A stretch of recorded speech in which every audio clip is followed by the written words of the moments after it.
नमस्कार, मैं प्रिया। आप सभी का स्वागत है शिक्षा अकेडमी बाय प्रिया पर। आशा करती हूँ आप सभी अच्छे होंगे। तो चलिए करते हैं टॉपिक को स्टार्ट। और आज की क्लास में हम बात करेंगे Bloom taxonomy. CTET point of view से या फिर अदर टेट रीट के लिए भी आपके पास बहुत इंपॉर्टेंट टॉपिक है। यहाँ से आपके पास एक या दो क्वेश्चन हर साल आते ही आते हैं।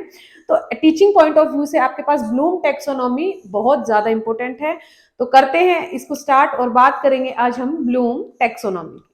ठीक है, जैसा नाम से पता चल रहा है कि ब्लूम, तो किसने दिया था, किसके द्वारा प्रतिपादित है, ये ब्लूम के द्वारा है। किसने ये टैक्सोनॉमी किसने दी थी?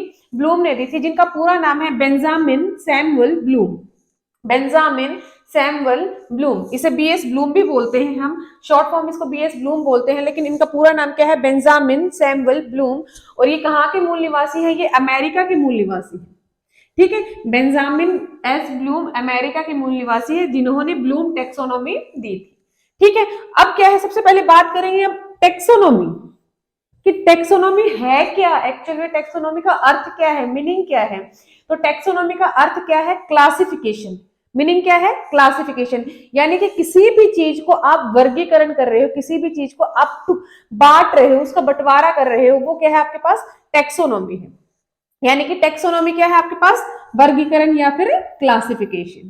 ठीक है, अब क्या ब्लूम किस पे बात करते हैं कि ब्लूम ने अधिगम के ऊपर बात करी है ब्लूम ने। और उन्होंने क्या किया है? अधिगम के स्तर को और उनके डोमेन्स को बताया है। तो ब्लूम ने किसका क्लासिफिकेशन किया? अधिगम का। और उन्होंने बताया कि जो आपके पास अधिगम है ना, उनके क्षेत्र कितने होते हैं? 3 क्षेत्र होते हैं। यानी कि जो आपके लर्निंग डोमेन्स हैं, लर्निंग डोमेन, ब्लूम ने क्या बताया कि अधिगम के क्षेत्र होते हैं। और कितने क्षेत्र हैं आपके पास? कितने लर्निंग डोमेन्स हैं आपके पास? 3 लर्निंग डोमेन्स हैं। अधिगम के कितने क्षेत्र हैं? 3 क्षेत्र हैं। ठीक है, पहला है आपका ज्ञानात्मक क्षेत्र, यानी कि कोग्निटिव डोमेन। ज्ञानात्मक क्षेत्र, ज्ञानात्मक से आपको पता चल रहा है, कॉग्निटिव मतलब संज्ञान, यानी कि संज्ञान आपके माइंड से जुड़ना, आपके हेड से रिलेटेड जितनी भी क्रियाएं होंगी वो क्या कहाँ होंगी आपके पास? ज्ञानात्मक क्षेत्र में। सेकंड है हमारे पास भावात्मक क्षेत्र, यानी कि अफेक्टिव डोमेन। अफेक्टिव डोमेन क्या है? हार्ट, आपकी जहां पे आपकी फीलिंग्स आएंगी, आप दिल से सोचना आएगा, थिंकिंग आएगी, वो कहां से होगा? आपकी अफेक्टिव डोमेन। थर्ड है आपका मनोगत्यात्मक क्षेत्र, जिसे हम बोलते हैं साइकोमोटर डोमेन, या फिर इसे हम क्या बोल सकते हैं? क्रियात्मक क्षेत्र, या इसको क्या बोल सकते हैं हिंदी में? दूसरा एक और क्रियात्मक क्षेत्र। ठीक है, क्रियात्मक क्षेत्र क्या है? जहां पर भी मोटर आ जाए, मोटर आ जाए साइकोलॉजी में, तो वहां पर इसका मतलब क्या होता है कि एक्टिविटी हो रही है, क्रियाएं हो रही है। तो क्या है? साइकोमोटर डोमेन्स क्या होंगे? हैंड, जहां से आप क्रिया कर सकते हैं। ठीक है, तो अब बात करेंगे एक एक करके। और सबसे पहले बात करते हैं ज्ञानात्मक क्षेत्र। ठीक है, आपका अधिगम के क्षेत्र, जो आपका ब्लूम टैक्सोनॉमी है ना, यहाँ पर आपके पास 3H बहुत इंपॉर्टेंट है। क्या है? 3H बहुत इंपॉर्टेंट है, जहां पर पहला है हमारे पास हेड, सेकंड है हमारा हर्ट, थर्ड है हमारा हैंड। ठीक है, तो 3H क्या है हमारे? Head, hurt, hand. ठीक है, तो ज्ञानात्मक क्षेत्र कहां से रिलेटेड होगा? जब भी कॉग्निटिव क्या होता है? संज्ञान, आपके मस्तिष्क से जुड़ा हुआ, आपके माइंड से जुड़ा हुआ। तो जो भी आप काम करोगे वो कहां, किससे होगा? आपका माइंड से। ठीक है, कहां से होगा? आपका माइंड से। सेकंड, ये दिया किसने था हमारे पास? 1956 में, 1956 में, सॉरी 1956 में किसने दिया था? बीएस ब्लूम ने। क्या दिया? फर्स्ट, आपका फर्स्ट जो डोमेन है, जो कि हमारे पास कॉग्निटिव डोमेन है, वो किसने दिया? बीएस ब्लूम ने। ठीक है, उन्होंने आगे चलकर बताया है कि इसके भी 6 सब डोमेन है। जो आपके पास कॉग्निटिव डोमेन है, उसके भी 6 सब डोमेन बताए हैं। किसने बताए? 1956 में बीएस ब्लूम ने। ठीक है, अब उसके बाद आते हैं हमारे पास डेविड क्रेथवाल। डेविड क्रेथवाल ने क्या बोला कि भाई माइंड माइंड कुछ नहीं, माइंड अकेला कुछ नहीं है, हार्ट भी, आप अपने दिल से भी सोचते हो, आप थिंकिंग भी दिल से कर रहे हो। तो वो क्या होगा? उन्होंने एक टर्म दी कि भाई आप यहाँ पर भावात्मक क्षेत्र भी जोड़ो। तो यहां पर क्या ऐड हो गया? Affective domain. अफेक्टिव डोमेन किसने दिया था? डेविड क्रथवॉल ने। क्या? डेविड क्रथवॉल ने। ठीक है, जिसे हम शॉर्ट फॉर्म में डी क्रथवॉल बोलते हैं। ये कब दिया? 1964 में। कब दिया? 1964 में। अब इन्होंने भी क्या बताया? जो आपके भावात्मक क्षेत्र हैं, उसके कितने हैं सब डोमेन? 5 सब डोमेन है, यानी कि 5 उसके उप क्षेत्र भी है। भावात्मक पक्ष क्षेत्र के आपके पास 5 सब क्षेत्र हैं, ठीक है। थर्ड है हमारे पास मनोगत्यात्मक क्षेत्र, यानी कि आपने भाई, अब आगे क्या आता है हमारे पास, अनीता हैरो आती हैं, वो क्या कहती है, भाई तुमने दिमाग से भी कर लिया, दिल से भी कर लिया, तो भाई हाथ से भी करो ना। हाथ एक्टिविटी होती कहां से, हाथों से होती है, एक्टिविटी द्वारा भी तो करके दो, तो आपकी मोटर स्किल्स भी आनी चाहिए। तो अनीता हैरो ने क्या ऐड किया, सिम्पसन और अनीता हैरो ने क्या यहाँ पर क्या ऐड किया आपके पास, साइको मोटर डोमेन। क्या कौन सा ऐड किया, साइकोमोटर डोमेन, यानी कि क्रियात्मक क्षेत्र या मनोगत्यात्मक क्षेत्र। और ये कब ऐड किया गया, 1969। कब ऐड किया इसे, 1969 में। और यहां पर आप क्या करते हो, एक्टिविटी बेस होता है, और एक्टिविटी आप अपने हाथों से करोगे, ठीक है। तो ये 3 बात होगी। और इन्होंने, अनीता हैरो ने क्या बताया कि आपके पास जो मनोगत्यात्मक क्षेत्र है उसके भी 6 सब डोमेन है, ठीक है, 6 उसके भी उप क्षेत्र है। सबसे पहले आपके पास इंपॉर्टेंट तो सिर्फ और सिर्फ ये है बीएस ब्लूम का, आपके पास यहीं से क्वेश्चन ज्यादा पूछता है, लेकिन आपको इनके सब डोमेन के नाम याद होने चाहिए, वो आपको यहाँ पर एक एक करके मैं बताऊंगी। तो पहला है आपके पास, पहला आपका सब बीएस ब्लूम ने जो कॉग्निटिव डोमेन दिया, और उसका क्या है, पहला जो पार्ट है वो क्या है, पहला जो सब डोमेन है वो क्या है, ज्ञान। पहले क्या आएगा आपके पास, नॉलेज आएगी। सेकंड है आपके पास बोध, यानी कि अंडरस्टैंड, ठीक है, या फिर हम इसे बोल सकते हैं समझ भी बोल सकते हैं। थर्ड है प्रयोग, उसके बाद आप विश्लेषण, उसके बाद संश्लेषण, उसके बाद मूल्यांकन, ठीक है। इनको आगे हम एक एक करके समझेंगे, ठीक है। सेकंड है हमारे पास ग्रहण करना, जो आपके पास भावात्मक क्षेत्र है उसका पहला सब डोमेन क्या है, ग्रहण। सबसे पहले आप क्या करते हो, किसी चीज को ग्रहण करोगे, ठीक है, उसके बाद आप उसको ग्रहण करके रिस्पोंड करोगे, अनुक्रिया करोगे, उसका रिस्पोंडिंग करोगे, अनुक्रिया करोगे, ठीक है। उसके बाद आप उसकी अनुमूल्यन करोगे, उसकी वैल्यू करोगे, फिर उसको क्या करोगे, आप उसका संगठन कर लोगे, एकत्रित कर लोगे, और उसके लास्ट में आप उसका कैरेक्टराइजेशन कर दोगे, चरित्रीकरण कर दोगे, ठीक है। थर्ड है हमारे पास मनोगत्यात्मक क्षेत्र, जो एक्टिविटी बेस है, और वो बात किसकी करते हैं, पहले क्या है आपकी सहज क्रियाएं आती हैं, ठीक है। बच्चा सबसे पहले क्या करेगा, सहज क्रियाएं करेगा, उसके बाद क्या करेगा, वो आधारभूत अंग संचालन करेगा। नेक्स्ट उसके बाद प्रत्यक्षीकरण योग्यताएं, जो उसके सामने है उसकी योग्यताएं, उसके बाद उसकी शारीरिक योग्यताएं, ठीक है। पहले क्या करेगा, प्रत्यक्षीकरण, आंखों से देखेगा, उसके बाद शारीरिक, उसके बाद जितनी उसकी स्किल्स हैं उसको एड ऑन करेगा, उसके द्वारा करेगा, लास्ट में क्या करेगा, सांकेतिक संप्रेषण, ठीक है।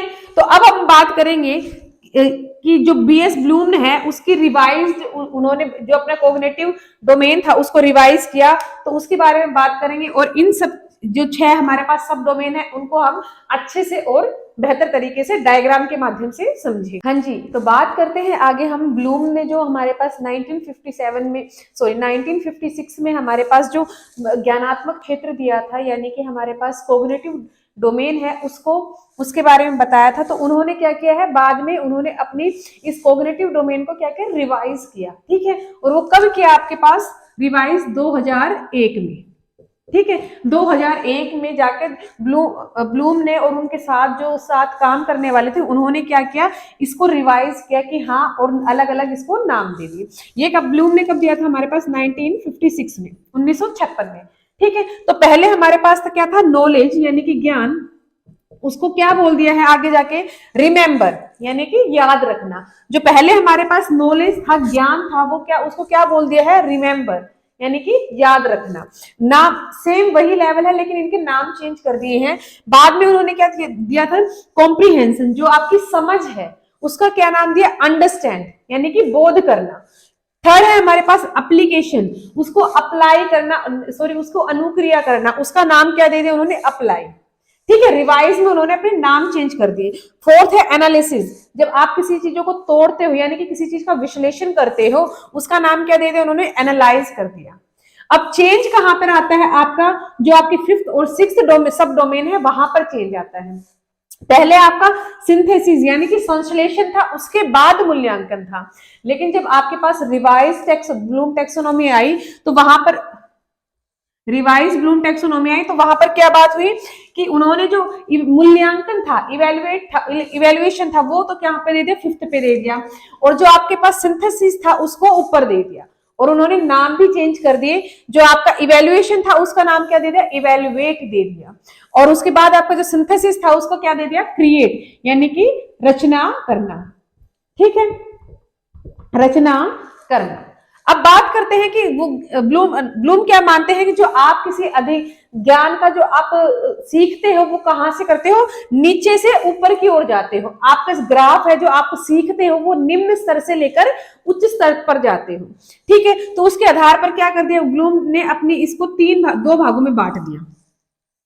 अपने टेक्सोनॉमी को ब्लूम ने क्या किया, दो भागों में बांटा है कि ज्ञान, नॉलेज। अब देखो नॉलेज क्या है आपके पास कि मैं आई स्टार्ट क्लास की और मैंने क्या बताया, आज हम पढ़ेंगे ब्लूम टेक्सोनॉमी के बारे में।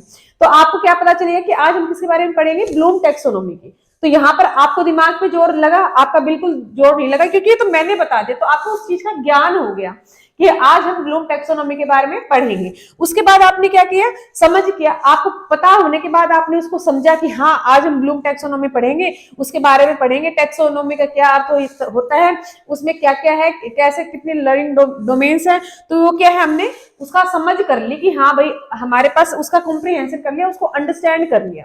ठीक है, उसके बाद हमने क्या किया, उसका प्रयोग करा कि ब्लूम क्वेश्चन आए तो हमने उसका यूज करना स्टार्ट कर दिया। तो हमने क्या किया, उसका प्रयोग किया। जब हमने उसका यूज कर लिया, उसके बाद क्या करा, हमने उस ज्ञान को छोटे छोटे भागों में तोड़ दिया।